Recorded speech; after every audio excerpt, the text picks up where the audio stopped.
mente para que a nivel inconsciente puedan, por ejemplo, en la voluntad le enseña a sus pacientes a aplicar una anestesia con la mente. Y tiene 40 años haciéndolo. Y uno dice, órale, ¿no? Está interesante como para revisarlo, ¿sí? Entonces ahí es donde encontramos un poder de la mente, ¿no? Que tiene. La mente del inconsciente colectivo, que son acuerdos, si tú te fijas, el inconsciente colectivo es más o menos como somos todos en sociedad. Me imagino que te ha tocado convivir con extranjeros y más o menos ves siempre a un colombiano y a otro y tienen como más o menos su parecido.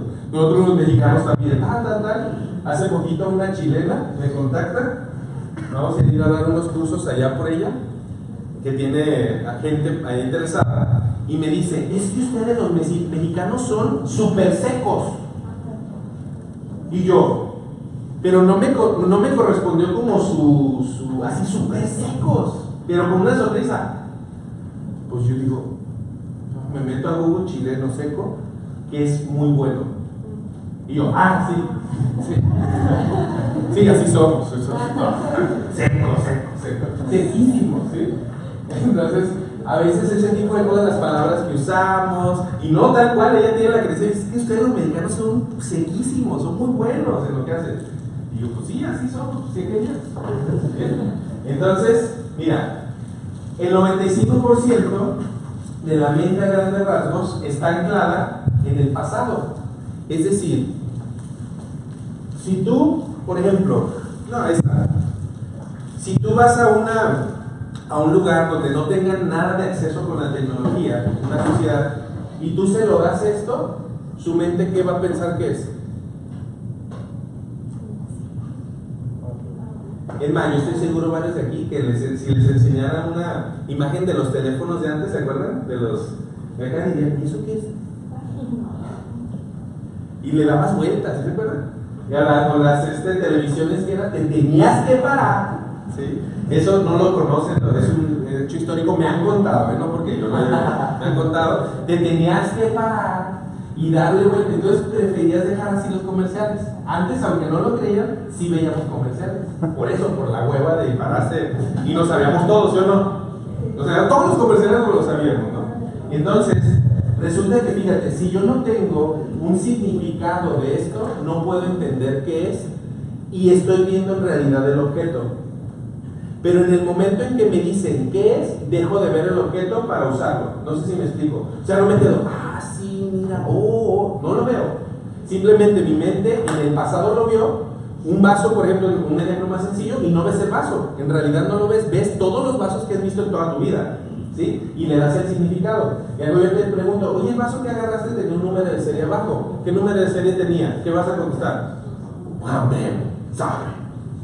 Porque no estás viendo el vaso. ¿Sí me explico? Entonces muchas veces las creencias que nosotros tenemos en el pasado son un tipo de filtro de la percepción que yo estoy viendo, ¿sí? Entonces realmente no veo. Imagínate que, ¿cuál es tu nombre? Brenda. Imagínate que Brenda se parece un montón a una exnovia que tuve que me engañó con mi mejor amigo, mi hermano y mi perro. Entonces la veo y ¿qué voy a ver? Uy, esta debe ser igualita. ¿Y qué? Y de repente pregunta, oye, fíjate que no puedes preguntar, ¿sí? Porque yo sé, ¿les ha pasado alguna vez que alguien le recuerda a alguien más y ya nada más por eso te cae bien o te cae medio mal? ¿Sí? Es por eso, porque nuestra mente está condicionada a lo que vivimos en el pasado. Entonces, si una vez me engañaron, ya creo que todo el mundo engaña, ¿sí? Todos los hombres son iguales, todas las mujeres son iguales, o todos los políticos son iguales, o todos, ¿sí? Entonces, por esto. Mira, en realidad no es tan importante el evento, sino lo que pienso del evento, lo llevo a imaginarme y eso me genera un sentimiento de emoción. Por ejemplo, yo he visto familias donde una persona, por ejemplo, llega a terapia y, oye, fíjate, es que mi papá hizo esto, es imperdonable, ¿cómo es posible? Y de repente hablas con el otro hermano y el otro hermano dice, oye, de tu papá eso, sí, pues está en su derecho, ¿no? ¿Cómo es posible que si son de la misma familia, los dos hermanos vean las cosas terriblemente diferentes? ¿Sí me explico? Súper polarizado. Yo estoy seguro que les ha pasado aquí, oye, el maestro fulano, ay, sí, es un amor, me encanta. Y otro, no, a mí no me gusta porque una vez me hizo esto y me preguntó mucho, y sí. No es lo que sucede, es como nosotros vivimos, nos imaginamos que son las cosas, así reaccionamos. ¿Cierto o no? A veces nos hacemos unas novelas bien chidas y resulta que nada de lo que pensaste sucede. ¿Te ha pasado alguna vez? ¿Te suena? Entonces mira, toda enfermedad conlleva una serie de condiciones mentales y emocionales asociadas, ¿sí? En todas las enfermedades que me ha tocado ver, diabetes, cáncer, muchas, ¿no? Hay asociado como ciertos patrones que se parecen. No estoy diciendo que eso sea exactamente lo que causa, pero sí siempre hay como ciertos patrones estadísticos que de repente dices, oye, está esto interesante, ¿no? Y resulta que cuando empiezas a hacerlas conscientes, empiezan a impactar significativamente en el proceso de sanación. O la persona se sana completamente o la persona aminora sus síntomas. ¿Sí me estoy dando a entender? O sea, a veces la persona, con el simple hecho de tomar conciencia de que le duele mucho la cabeza porque no le gusta su trabajo, entonces ¿qué hace? Hace poquito tuve el caso de un chavo. Ese chavo tú lo ves y se viste de una manera exageradamente única. Te estoy hablando así, tiene barba morada y luego acá pelos así para acá y luego se pone como turbantes y luego tiene un montón de cadenas así y trabaja en una oficina administrativa atendiendo gente. Entonces me decía, es que me cae bien gordo eso porque nomás tengo que atender y hacer diario lo mismo. Y le decía yo, cambia la manera de pensar un día, nada más un día. Dice, siempre me duele la cabeza y atiendo a la gente así como, por allá, sí, acá, así, ¿no? Cambia por un día nada más, haz la prueba y no sé, bendice a la gente, diviértete, haz algo diferente. Así como tú eres diferente, trata a todos diferente. No sé, párate, saluda a la persona, bienvenida, lo que sea. ¿Qué crees? Ese día no le dolió la cabeza. Empezó a aplicarlo y ¿qué crees? Ya no le duele la cabeza. A eso me refiero. Muchas veces la solución es tan simple como un pequeño cambio de toma de conciencia y desaparece. ¿Sí? Entonces, mira, resulta que también otro factor importante para que se desarrolle una enfermedad tiene que ver con si es crónica aguda, la intensidad y la duración de la misma. No es lo mismo tener 1 o 2 días estresado a tener un mes estresado, ¿verdad que no? Yo estoy seguro que a todos les ha pasado esto, porque yo también fui universitario. Resulta que en la universidad llega un momento en el que como que los maestros platican entre ellos y dicen, oye, ¿qué te parece si este fin de semana les dejamos un montón de tareas? Sí, todos, ¿sí? Pareciera que se ponen de acuerdo, ¿no? Entonces imagínate, levante la mano quién ha tenido la misma experiencia que yo de no haber dormido un día por hacer tareas y trabajos. Ya, me van a entender, ¿sí? Entonces, yo a veces duraba hasta 2 días, porque a veces se ponían de acuerdo, ¿no? Y resulta que, ¿qué sucede? Tu cuerpo en ese momento está teniendo un desequilibrio, porque no está durmiendo y está estresado, entonces está en un desequilibrio. En ese momento tu cuerpo dice, no hay que enfermarnos porque tenemos que sacar este pendiente. En el momento que estiras la mano para entregarle el último trabajo, bueno, ustedes creo que no entregan trabajos por online, ¿no? Pero en mis tiempos me contaron, ¿sí? Que era así físico y le entregaba así y en el momento en que se lo entregabas, ¿qué sucede? Enfermas. ¿Sí o no? ¿Sí les ha pasado? ¿Por qué? Porque tu cuerpo dice, ya, stop. Una señora una vez cuando le platiqué algo así, me dice, yo siempre que tengo vacaciones de mi trabajo, esa semana, 15 días me enfermo. Dice, y ahorita que me estoy diciendo ya entendí por qué. Porque siempre que estoy en vacaciones, que los niños, que esto, que hacer, y dice, mejor me enfermo. Y enfermándome, mi esposo hacía todo. Pues chido, ¿sí? Entonces, resulta, no es lo mismo tener un síntoma durante un tiempo que durante años, ¿sí? Durante minutos que durante años, ¿no? Entonces, mira, algo súper interesante, esto a mí yo cuando lo conocí me encantó, me fascinó, se los quiero compartir, es súper simple. El dolor te hace voltear. El dolor es el mensaje por excelencia de comunicación de nuestro cuerpo. ¿Qué pasaría si tú vas caminando, te encuentras con un clavo que te pasa la suela? Digo, no sé qué andabas haciendo para que se te clave, pues, pero... Y resulta que no te duele. ¿Qué va a pasar? Tú sigues. ¿Y qué va a pasar? Te vas a desangrar, vas a empezar a tener a lo mejor infección. Entonces, ¿tu cuerpo qué hace? ¿Te duele? ¿Para qué? Para que te des cuenta. Si alguien se ha quebrado el pie, bueno, algún hueso, ¿cómo duele? Duele bien feo. ¿Por qué? ¿Para qué crees que te duele? ¿Para qué crees que el cuerpo te manda el dolor? Pues para que no lo muevas. ¿Me explico? El dolor es un mensaje por excelencia. Voy a poner una analogía. Es como si vas tú en tu carro, tu automóvil, y de repente se prende un foquito que nunca se había prendido. ¿Qué haces? Sacas la cinta negra que la tenías para esos casos, ¿sí? Le pones para que no se vea y sigues manejando. ¿Verdad que no? ¿Qué haces? Te paras. A mí me pasó. Ay, yo me paré en ella, abro el manual y veo ya, es esto, va a explotar. ¡Ah! No, y veo, es esto, tal. Y yo ya le hablo al mecánico y fíjate que esto, no, tú dale, ¿cuántos kilómetros? No, pues como 10, dale y mañana vemos, ¿no? Lógicamente te paras. Es lógico. ¿Qué pasaría si lo ignoras? Pues después es como la gente que dice, y es que se me está acabando la gasolina, pero no me paro a la gasolinera porque llevo prisa. Entonces, cuando tu cuerpo esté manifestando un dolor, te está queriendo decir algo. ¿Sí queda claro? A grandes rasgos. Entonces, mira, al igual que el dolor, el síntoma no es el problema. Es decir, ¿qué es el síntoma? Lo que se siente. Tú llegas con el doctor y el doctor, ¿qué es lo primero que te pregunta? ¿Qué sientes? ¿Cómo estás? Pues así, me duele así, de esta manera. Eso es el síntoma, viene de sentir. Si se manifiesta algo no deseado, es porque hay algo en la programación que no funciona acorde con la realidad vivida. ¿Qué significa esto? Si hay un cambio en mi entorno y yo no me estoy adaptando, mi cuerpo de alguna manera lo va a reflejar. ¿Sí? Ahorita lo voy a ir explicando más, porque aquí ya viene la parte como más que viene explicando cómo funciona esto. Ahorita les explico cuál es el mecanismo sobre el cual el cuerpo puede llevar de la mente a un síntoma las cosas. ¿Sí? Para esto, también anoten esto, este señor se llama el Dr. Hamel. Entre 1981 y 1985, a él le sucede. Voy a contar la versión corta, ustedes ya ven la versión larga en internet.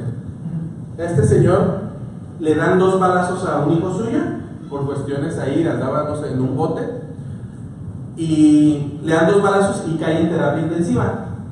Este señor era doctor y también su esposa también. Entonces imagínate lo que sintieron de no poder salvar a su hijo porque muere, dura en terapia intensiva y muere. Entonces eso generó como un impacto, ¿no? Un impacto en los dos, una tristeza impresionante, era su único hijo, estaba súper joven, generó un impacto emocional. Entonces de repente estos señores, ya a los meses, desarrollaron un cáncer. Ella lo desarrolla en las mamas y él en los testículos. Y dice, canijo, pero somos médicos, nos checamos y ninguno de los dos tenemos herencia de cáncer. O sea, ni tu mamá, ni tu abuelo, nadie ha tenido. Este señor empieza a buscar y empieza a sospechar algo. Se hace un montón de pruebas y entre ellas se hace una resonancia en donde observa que tanto en él como en su mujer existen, ¿sí se alcanzan a ver? Como una marca como de diana, como de círculos concéntricos. Y empieza él a sospechar y dice, ¿será que nos habrá afectado? Porque los dos al mismo tiempo desarrollan el cáncer.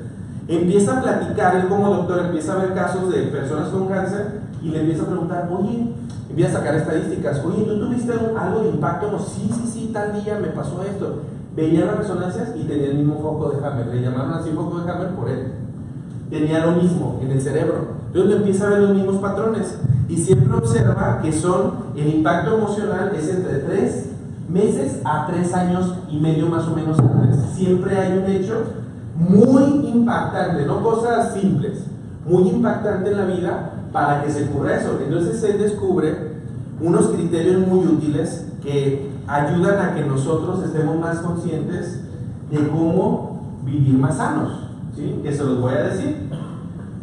Uno enferma por lo que en la mente sucede, dice este doctor Hammer. Lo pueden buscar también en internet como medicina germánica, ¿sí? Así desarrolla la medicina germánica, y él es un iniciador de grandes cosas. Después de él han seguido cientos de científicos que siguen y siguen y siguen investigando, y cada científico encuentra diferentes matices. Uno de ellos es Bruce Lipton, un poquito ya más. Él sigue haciendo muchas investigaciones y da muchas conferencias también. Busquen también las suyas, están muy buenas. Entonces él habla, el doctor Hammer, de que en esencia lo que nos enferma o lo que causa ese desequilibrio es el significado que le damos y el resentir que tenemos con ello. ¿Qué desarrolla? Fíjate bien, si te quieres enfermar, cumple con estos 4 criterios, ¿sí? No te quieres enfermar, pues no los cumplas, rómpelos esos criterios. Resulta que hay un impacto emocional. Imagínate que tú tuviste un accidente donde, híjole, casi mueren y sentiste así como la muerte cerca. A mí me ha pasado y de verdad se siente, no sé si les ha pasado, pero de verdad así como en las películas sí se ven las cosas como en cámara lenta, y ves pasar un montón de imágenes así. Inclusive la gente que estuvo de testigo, a mí me atropellaron así feo, pero por ponerte un ejemplo, desde aquí hasta la pared, así me aventó una camioneta, ¿era? Y yo recuerdo, hubo gente presente y yo le dije, no inventes, ¿por qué se tardó tanto la ambulancia? A mí se me hizo como 45 minutos. ¿Qué? ¿Llegó como en 5? Y ya no reloj, oye, sí es cierto, sí, más o menos veo. Y resulta que sí, en esas cuestiones intensas, ¿qué sucede? Mira, debe de ser lo suficientemente intenso, no algo cotidiano, sino que marque, inesperado. El doctor Hammer no estaba en su programación, en su agenda, que le dispararan a su hijo, ¿me explico? Le dispararon a su hijo, sí, ya sabía, lo teníamos. No, es algo inesperado, insoluble, aparentemente no tiene solución. La persona dice, es que no se puede, eso es muy complicado, ya no voy a poder vivir igual, aunque tenga solución, pero la persona lo ve que no tiene solución. ¿Sí queda claro? En su percepción. Y lo sufre de manera individual. Aunque tú no lo creas, los dos doctores, aunque eran un matrimonio, cada uno sufría individual y se hacía como el fuerte. El doctor Hammer toma conciencia de todo esto, él sana, él sigue todavía vivo, él sana y su esposa fallece, ¿sí? Su esposa sí falleció.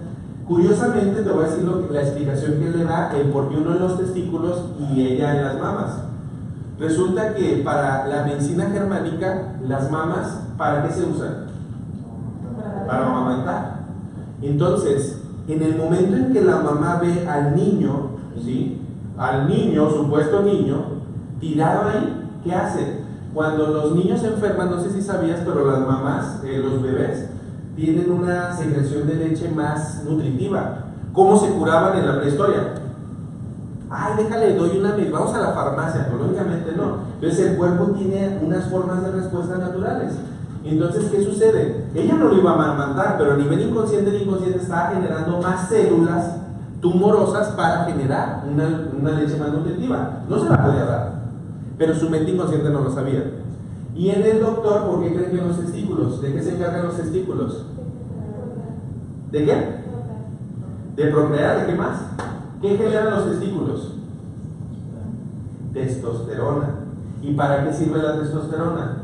Para defender, para tener más energía. Entonces él, dentro de nosotros, cuando éramos cavernícolas, por poner un ejemplo, pues ¿qué teníamos que hacer? Cuando veíamos que algo estaba en peligro, pues más testosterona y cubrir, ¿cómo te puedo decir? Como nuestra familia, nuestro clan, ¿me explico? Entonces genera más un desequilibrio y por eso le da de este círculo y ahí era de más. ¿Sí queda claro? ¿Sí?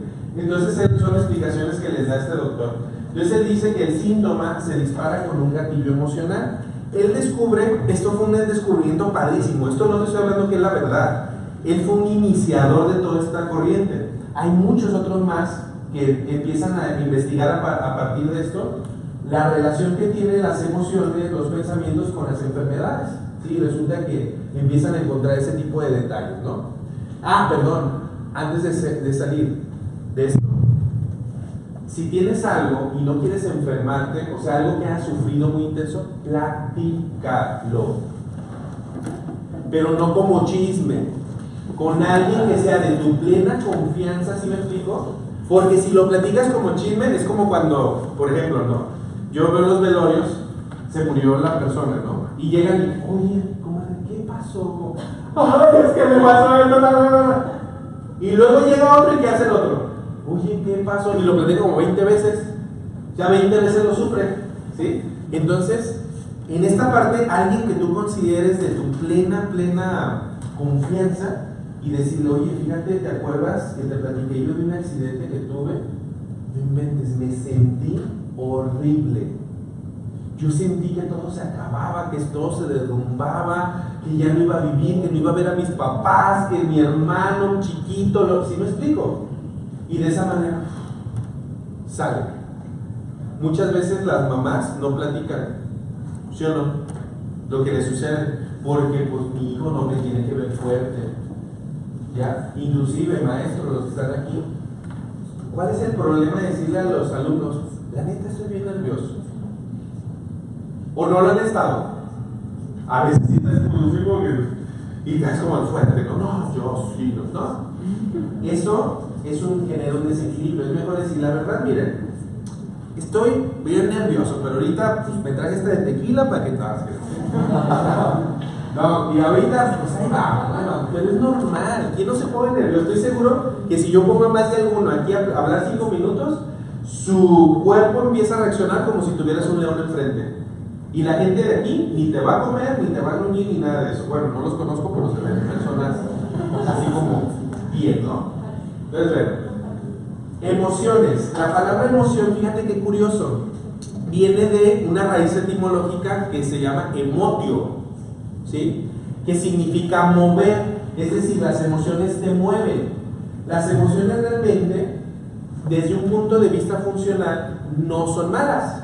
Es decir, si yo me enojo, ¿eso de qué sirve? Para defender algo, ¿sí? Si yo me entristezco, ¿eso me mueve a qué? A irme a solas, reflexionar, pero muchas veces dicen, no te pongas triste, no, ya mira, distráete, pajarito, y así, ¿no? Y resulta que la tristeza es natural, es un proceso. ¿Qué haces cuando te pones triste? ¿A poco no te aíslas un poquito, te callas, estás reflexionando? Entonces el cuerpo a veces también y la mente necesita esos espacios. Eso también es moverte, hacer eso. Y curiosamente, la palabra mutación tiene la misma raíz etimológica, que es la mutación es cambiar o mover. A partir de hoy, la enfermedad, o sea, en este momento, ya después ustedes por lo que quieran, pero en este momento yo voy a comparar, o en vez de hablar de enfermedad, vamos a hablar de mutación, ¿sí? Entonces, a final de cuentas, la enfermedad es una mutación que hace nuestro cuerpo para podernos adaptar a ciertas circunstancias, ¿sí? Entonces, voy a poner un ejemplo. Imagínate, muchas de las enfermedades se ha visto que están asociados a predicados. Por ejemplo, es que yo no trago a esa persona. Pues, ¿qué crees? ¿Por dónde tragamos? Por aquí. Entonces, el tubo digestivo va a ser un hoyo para que lo tragues, para que te quepa. ¿Sí me explico? La mente entiende, miren, investiguen sobre eso. La mente entiende con símbolos, no con literal. El lenguaje de los sueños, ¿a poco no has soñado unos sueños así bien locos que te dicen, ay, ¿qué me fumé anoche? ¿Sí o no? Y tú dices, ese es el lenguaje verdadero del inconsciente. ¿Sí queda claro? El inconsciente no habla. Por ejemplo, si una persona, imagínate una persona que fue violada a los 7 años y esa persona no lo dice, no lo comparte. Para el inconsciente, todos los días, porque no existe el tiempo ni el espacio para el inconsciente, todos los días la están violando. Para el inconsciente, ¿sí? Entonces lo que no resuelves en la mente se transforma en eso, porque está ahí y sigue. ¿A poco no has sentido bien padre cuando de repente como que te desahogas con alguien o dices lo que verdaderamente sentiste? ¿Sí o no? ya así como que te digo, hasta sientes aquí como, bueno, no sé, depende de dónde lo somatice, porque cada uno de nosotros también somatiza diferente, pero hay gente que sentimos aquí como, ay, un alivio, como si estuvieran así haciendo, o depende, ¿no? Sientes ya que se deshacen los intestinos, los nudos que tenían se deshacen, ¿no? Entonces, eso tiene que ver con mutaciones que nuestro cuerpo genera. Mira, siempre, casi siempre, corrijo, perdón, hay dos tipos de emociones: la emoción oculta y la expresada. ¿Por qué ocultamos las emociones? Por personalidad, por quedar bien. Voy a poner un ejemplo. Imagínate que te cortó, voy a poner el ejemplo de un hombre, ¿no? Lo cortó su novia. Y esa novia, así le dijo, ¿sabes qué? Ya no quiero contigo por esto, por lo otro, porque eres un mediocre, porque no sé, no me gustó esto, X cosa. Entonces van con él y le dicen, oye Paco, ¿qué pasó con la Mariana? ¿Qué te cortó? Y él profundamente siente, pero así que se lo lleva a la que lo trajo porque está enamorado, pero ¿qué le va a decir a sus amigos? ¿Qué? Ay, esa ni me importa, que se vaya con el otro y con su mejor amigo se fue. No, a mí ni me importa. Ay, ¿tú crees que eso a mí me importa? Por favor. ¿Sí? Yo me las traigo aquí todas. Y en privado, porque si yo muestro la emoción, van a creer, imagínate que lleguen, oye, que me sí, ¿qué van a decir los amigos? Ay, no inventes, no seas ándale, ya va a pasar, ¿sí?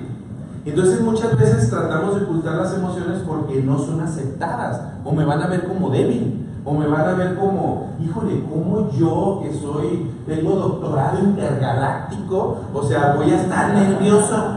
¿Sí me explico? No, ¿cómo me lo voy a permitir? ¿Sí? Entonces, expresa las emociones. Mira, tarde que temprano se van a expresar, porque el lenguaje corporal está diseñado para eso. ¿Sí? Si yo te digo, por ejemplo, oye, me da mucho gusto verte, pero así, cabrón. O sea, ¿me crees? ¿Ya? Ponle más atención al lenguaje corporal que a las palabras. ¿Sabes por qué? Porque nosotros apenas llevamos unos cuantos de miles de años expresándonos verbalmente, pero a señas y con tono de voz, millones, o no sé cuántos. Como cavernícolas, ¿cómo crees que hablábamos? A ver, vamos a hacer una prueba, ¿sí? Imagínate que yo estoy en la cueva, tú eres mi, bueno, esposa no, porque tú sabes cómo se llamaban en ese tiempo, pero mi pareja. Y yo llegaba y te decía, ¿qué me entendiste? Bueno, aparte de reírme, pues. En ese entonces no te hubieras reído, pero así. ¿Sí? ¿Qué me entendiste? ¿Cómo me entendiste si no te dije ninguna palabra? Exactamente eso. ¿Alguien entendió lo diferente? Pero si llego y te digo,